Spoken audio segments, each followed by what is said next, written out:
Go to the forecast. Chief Meteorologist Brad Panovich has that for us. Hey, Brad.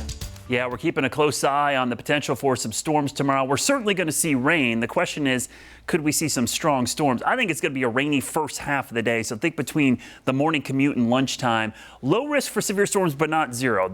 We call this a non-zero risk because it's not zero, but it's not very high either. It's going to be very windy regardless of storms tomorrow, even with the cold front moving through. The good news for us, like we saw last week, the large storm system isn't heading directly towards us. It's kind of splitting.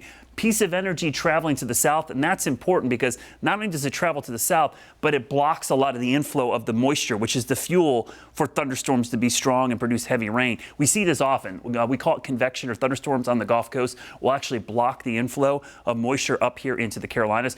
Then the upper level energy, which is a very potent piece of energy, is traveling in this direction and not directly at the Carolinas. So tonight you see that risk down to our south. We showed you this earlier, kind of the split around the Carolinas.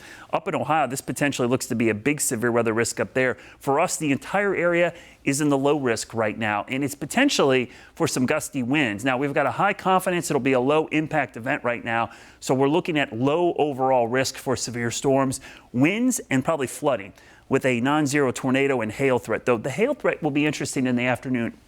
If we see some sunshine, some pea-sized hail might be the primary thing we see. Now look at the storms to our south, but notice they're down in Georgia and South Carolina. They're blocking that inflow. This area back here is going up into Ohio, but look in between. Not a lot happening. In fact, we're kind of stable because the warm front stays to the south. Now, in the afternoon, this front moves through. If the sun comes out, there might be a couple strong storms. The only problem is most of the energy is already past this, so these storms, while they could develop, will run out of steam pretty quickly. But the front that moves through, the winds are going to be howling. This is another strong low pressure system. So our ingredients, yeah, there's wind shear tomorrow. There's not a lot of storm fuel, and these two, even if they were lining up, they're not at the same time, so that's kind of canceling each other out. The only thing we really have going for us for severe storms, and really going against the severe storms, I should say, is that strong cold front moving through. So let's go hour by hour. Rain in the morning actually helps us out, stabilizes the atmosphere. Nice light to moderate rain will squash any storm chances into the afternoon. There's probably the strongest rain chances right around 10 a.m. to noon, and then the sun comes out. So we'll watch these little tiny cells moving northeast.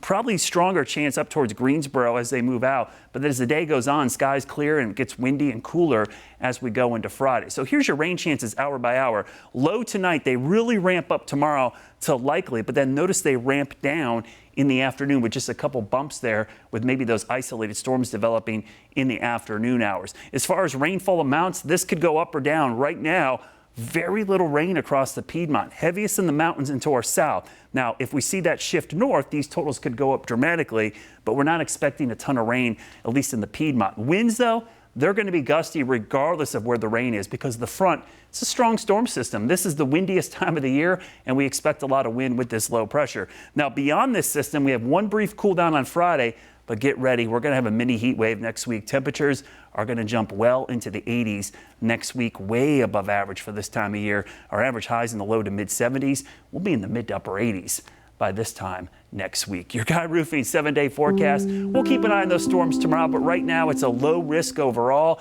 By the weekend, we start warming up, and look at next week. We'll go 10 days into the future. We're talking upper 80s next Thursday, possibly pushing 90 in parts of the area, guys. Oof, the heat's already here.